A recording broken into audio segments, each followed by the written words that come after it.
There's a lot of misinformation too. You throw me a purple? Yeah, I think there's a real lack of leadership. People have gone from concern to frustration. Ann Milford and Cindy Miner are the organizers of tonight's rally at the old Crestwood Plaza. They've made posters and hope several hundred concerned citizens turn out. I thought if we created something, planned something that the citizens could do to let their voices be heard, it would be successful.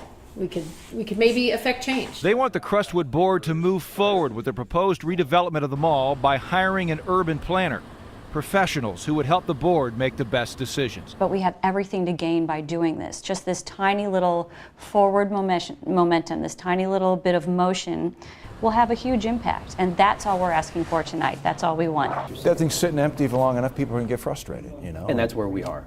And I'm frustrated too. I took their concerns straight to Mayor Jeff Schlink, but the mayor says he's frustrated. The citizens seem to trust the developer more than the board. But really, the way that I see it, it's not so much that the board can't come together, it's that the board and the developer can't come together. He told me a planner has already done an initial review of the proposed development and expressed some concerns. The plan calls for building a theater and restaurants first. The mayor supports building a big retail store in the first phase. It's not my opinion, it's the professionals' opinion, it's PJV's opinion, and they're the planner that everybody wants to hire.